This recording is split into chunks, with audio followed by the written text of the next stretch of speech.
फिर ऐसी स्थिति हो जाती है जैसे समुद्री जहाज समुद्र में चला जाता है, समुद्री जहाज जब के ऊपर कौवे बैठ जाते हैं और वो कौवे शाम के समय बैठ जाते हैं कि ये यात्रीगण जो है खाना खाते हैं और वहाँ तुम्हें भी टुकड़ा मिलेगा।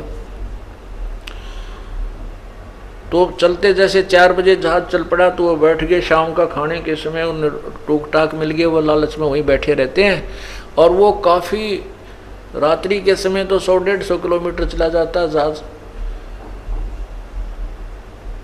समुद्री जहाज। तो सुबह जब होता है, पुराने समय की कहानियां हैं एक, और वर्तमान में ये आपको आध्यात्मिक ज्ञान समझाने के लिए उदाहरणार्थ ली जाती हैं। तो उसमें जो दिशा सूचक होते थे वो भी इतने एफिशिएंट नहीं थे। वो क्या होता था कि समुद्र में कई ऐसी चुंबकीय चट्टान होती थी जिस कारण से वो जो दिशा सूचक था वो अपनी दिशा छोड़ जाता था। उस दिशा सूचक की परीक्षा करने के लिए कि हम ठीक दिशा में जा रहे हैं या नहीं जा रहे हैं, तो वो कौवे का प्रयोग करते थे जहाज के चालक। और कौवे में खासियत दी है प्रभु ने कि वो उस दिशा को नहीं भूलता जिस दिशा से वो चला था। सुबह उठते हैं तो वो कौवे को उड़ाते हैं, उसको पत्थर मारते हैं, पत्थर उस कौवे को विवश कर देते हैं वहाँ से उड़ने को। अब कौवा वहाँ से उड़कर उस दिशा को चलता है जिस दिशा से वो यात्रा प्रारंभ की थी, तो वो उस दिशा में उड़कर चल देता है। तो यात्री और वो जो जहाज के चालक अपनी दिशा को चेक कर लेते हैं, दिशा सूचक को भी चेक कर लेते हैं कि कौवा इस दिशा में गया है, ये हम उधर से चले थे, पूरब से या पश्चिम से, जो भी जहाँ से चले थे। और कौवा क्या करता है, वो 2-4 किलोमीटर तो उड़ता है, फिर वो देखता है, जहाँ भी देखता है कहीं पर भी कोई उसको ना कोई चट्टान नजर आती है ना पृथ्वी नजर आती है, जल ही जल दिखाई देता है। तो उसको फिर वो जो उसको लगता है कि तू आगे नहीं उड़ सकता और डूब जाएगा, वापस आकर के वो उसी जहाज पर विश्राम पाता है, क्योंकि उसको वही स्थान वही आश्रय मिलता है, जहाज नजर आता है। उसके अतिरिक्त उस जल में वो जहाँ भी देखता है वो डूबने का ही कारण उसको नजर आता है। इसी प्रकार जिसमें आप इस तत्व ज्ञान से और कबीर भगवान से परिचित हो जाओगे, आपकी यही दशा हो जाएगी। आपको इस दास के अतिरिक्त संत और कबीर परमात्मा के अतिरिक्त कोई भगवान इस पृथ्वी पर नजर नहीं आएगा, 21 ब्रह्मांड में नजर नहीं आएगा। बाकी सभी डूबने के अर्थात 84 लाख योनियों में कष्ट उठाने का ही स्थान आपको दृष्टिगोचर होगा। और इसी का परिणाम है कि कितना बदनाम किया गया मीडिया, उतरा गजब हो, जिसको जनता ये समझती है कि मीडिया वाले तो बहुत अच्छा यथार्थ बातें हमारे तक पहुंचाते हैं, उन्होंने कोरी झूठ 100 की 100% झूठ बोली। ये तो हो सकता था 20-50 की 60 कर देते हों, 80 कर देंगे, लेकिन 0 की 100 करके हमारी जो सारा झूठा प्रचार किया,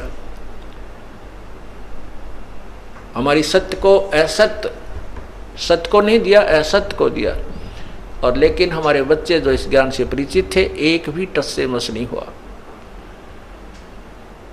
तो इसलिए वो बहुत पुरानी सोच थी इन लोगों की, सैकड़ों 100-150 वर्ष 200 वर्ष पहले, जहाँ कबीर परमात्मा को भी फेल करवा दिया था, जबकि वो भगवान आए थे।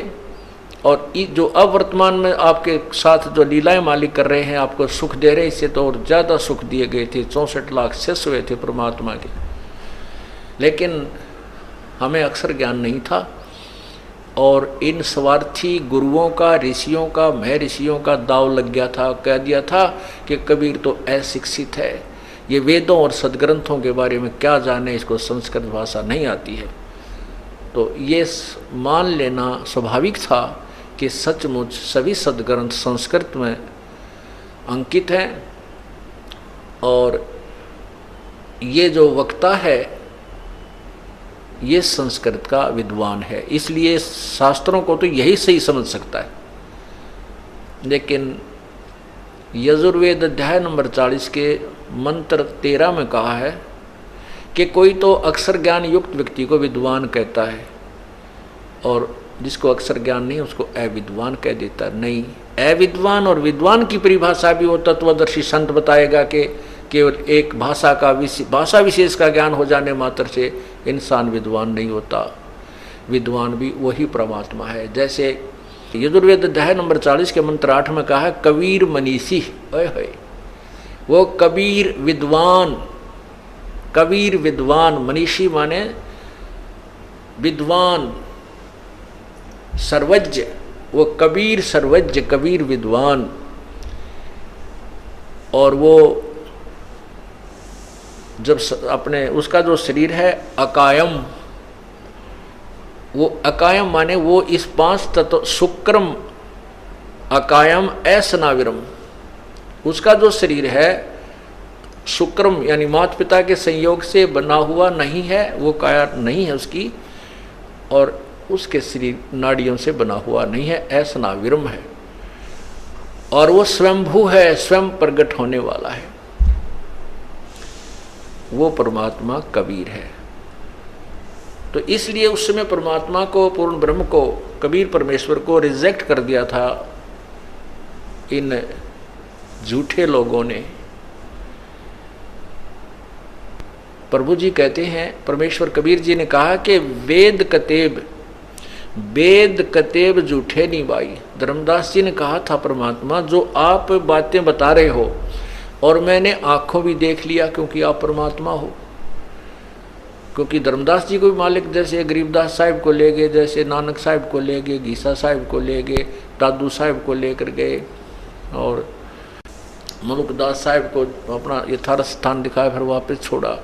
तो धर्मदास जी कहते हैं कि ये तो मैंने मान लिया कि आप परमात्मा हो, इसमें तो दो राय रही नहीं।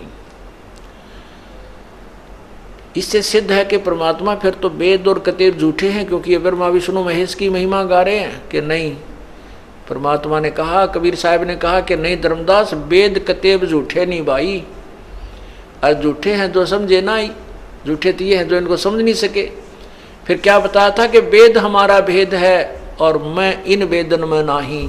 ये चारों वेद जो तुम्हारे पास हैं इनसे मैं नहीं मिलता, क्योंकि मेरे पाने की विधि नहीं है, लेकिन मेरी महिमा इनमें बहुत गाई हुई है। वेद मेरा भेद है, मैं मिलूँ वेदन से नाही, और जौन वेद से मैं मिलूँ वो वेद जानते नहीं। जिस ज्ञान से, तत्व ज्ञान से, उस सूक्ष्म वेद से मेरी प्राप्ति हो, वो इन चारों वेदों में वर्णित नहीं है, इनमें केवल सांकेतिक है। जैसे गीता जी अध्याय नंबर 8 के श्लोक 13 में कहा कि मेरा तो एक ओम मंत्र है और इसका उच्चारण करके सिमरण किया जाता है। अंतिम श्वास तक, शरीर छोड़ने तक, जो इसका यानी शरीर छोड़कर जाते समय तक, यानी अंतिम श्वास तक मेरे ओम नाम का जाप करता, वो परम गति को प्राप्त होता। अर्थात जो ब्रह्म से प्राप्त होने वाला लाभ है वो उसी को मिलेगा जो ओम नाम का जाप करता है। 17वें अध्याय के 23वें श्लोक में गीता जी में कहा है कि उस ब्रह्म परमात्मा के पाने का तो 3 मंत्र का जाप है। ओम तत्सत इति निर्देश है ब्रह्मण त्रिविध समर्थ है। उस पूर्ण परमात्मा का तो 3 मंत्र का जाप का निर्देश है। ओम ब्रह्म का है और तत्सत्य सांकेतिक है। अब यहाँ पर अपने आप स्पष्ट डिफरेंस नजर आता है। 8वें अध्याय में स्पष्ट कहा कि ओम इति एक अक्षरम ब्रह्म विवरण माम हम सुमन, और यह प्रयाति तजन देहम सयाति परमाम गति। मेरा केवल ओम नाम है, और यहाँ ओम तत्सत्य बताए। इससे सिद्ध है कि ये किसी और भगवान के विषय में संकेत है, और तत् और सत्य सांकेतिक है, क्योंकि वो तत्वदर्शी संत ही बता पाएगा। तो परमात्मा ने कहा था कि वेद मेरा भेद है, मैं मिलूं वेदन में नाही, और जौन वेद से मैं मिलूं वो वेद जानते नहीं। जिस ज्ञान, वेद का अर्थ ज्ञान भी होता है।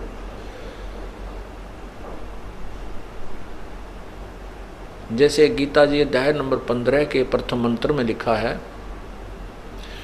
कि जो उस परमात्मा ऊपर को जड़ वाला नीचे को भगवान वाला है, तम वेद, तम माने उसे जो छुपा हुआ है, किसी के भी ज्ञान नहीं जिसका जो अज्ञान रूप अंधकार में छुपा हुआ है, तम वेद उसको जानता है। इस सृष्टि रचना के विषय का जो ज्ञान है, तम वेद माने उसको जानता है, उस ज्ञान के बारे में परिचित है। स वेदवित, इसी में दो वेद हैं, तम वेद यानी उसको जानता है। अब देखिए, तो इसी प्रकार वेद का अर्थ ज्ञान भी होता है। जौन वेद से मैं मिलूं यानी जिस ज्ञान से, ये 4 वेद हैं, 4 ज्ञान हैं। जैसे 18 बोध हैं, उनमें पुराण केवल एक ही बोध है, एक ही ज्ञान कहलाता है। 18 पुराण का एक ही ज्ञान है। इसी प्रकार वेद का अर्थ ज्ञान भी होता है। 15वें अध्याय का प्रथम श्लोक, ये देखिए, ऊर्ध्व मूलम अधः शाखम अश्वत्थम प्राहो अव्यम छंदासी यस प्रणानी यह तम वेद। वेद माने जानना, यानी उसका ज्ञान जो रखता है। स वेदवित, वो वेद का ज्ञाता है, वह वेद के तात्पर्य को जानता है। देखो, वह यह जो तम माने उसे, वेद माने जानता है, ये उसका ज्ञान रखता है। स वेदवित, वह वेद के तात्पर्य को जानने वाला, यानी वो वेद का पूर्ण तत्वदर्शी संत है, वो पूर्ण रूप से सब वेदों का जानकार है। तो यहाँ परमात्मा कहते हैं कि जौन वेद से मैं मिलूं उसको वेद जानते ना, यानी ये जो जिन वेद को तुम 4 वेद मानते हो, उस वेद को, उस ज्ञान को, जौन वेद से मैं मिलूं, जिस ज्ञान से मैं मिलूं, उसको ये 4 वेद जानते नहीं। अर्थात वेद हमारा भेद है, मेरी जानकारी दे रहा है, और मैं इन वेदन में ना, अर्थात मैं मिलूं वेदन से ना, और जौन वेद से मैं मिलूं वो वेद जानते ना। अब हम फिर वहीं आते हैं। अब वो समय नहीं रहा कि ये लोग हमें विचलित कर देंगे, ज्ञान में तो कर नहीं सकते, और बाकी जो बकवाद हैं वो सदा से होती आई रही। परमात्मा के साथ भी कबीर जी आए थे, उनकी लीलाएं आप पढ़ लो, उनके साथ जो बदतमीजियां और जितने भी इन स्वार्थी लोगों ने अत्याचार किए थे, आपका कलेजा मुंह को आ जाए। लेकिन अब इनकी दाल नहीं गलेगी, क्योंकि वो शिक्षित समाज है, और ये पूरी पृथ्वी पर यह परमात्मा का एक ज्ञान होगा। आप देख रहे हो समाज में कैसी आग लगी हुई है। केवल माया के अतिरिक्त इंसान को कुछ नज़र नहीं आता, केवल माया ही अपनी लगती है। ना भाई अच्छा लगता, ना बहन अच्छी लगती, ना कोई रिश्तेदारी से प्रेम रहा, अगर माया है तो प्यार है, नहीं तो नहीं है। और इस माया की प्राप्ति में कितना ही घिनौना और बेशर्म कर्म करना पड़ जाए, इंसान कतई अचकता नहीं। हाहाकार मची हुई है, और बहुत बुरा हाल इस जीव का हो चुका है। इतना प्रयत्न करता है प्राणी, दिन और रात लगा रहता है, और इतनी इच्छाएं बढ़ा ली हमने कि उनकी पूर्ति होकर ही नहीं देती, और इसी में हम उलझ पुलझ कर मर जाते हैं।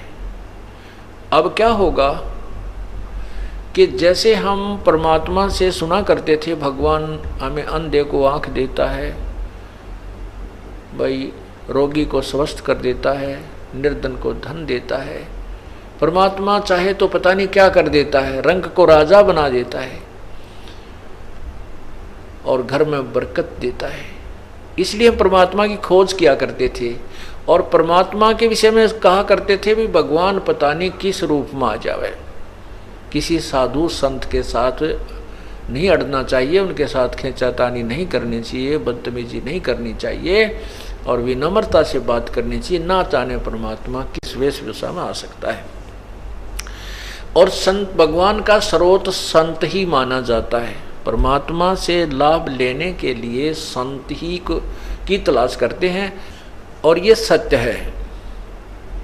तो इसलिए हम घूमा करते थे परमात्मा से राहत लेने के लिए साधना भी करते थे, अपने जंतर मंत्र जिसे अपने परंपरागत थे वो भी करते थे, सब पूजाएं भी करते थे, लेकिन वो शास्त्र विरुद्ध है। जैसे गीता जी अध्याय नंबर 16 के मंत्र 23 में कहा कि शास्त्र विधि को त्याग कर जो मनमाना आचरण पूजा करता है उसको ना तो कोई गति होती है, ना कोई सिद्धि होती है, ना कोई सुख प्राप्त होता है, अर्थात व्यर्थ है।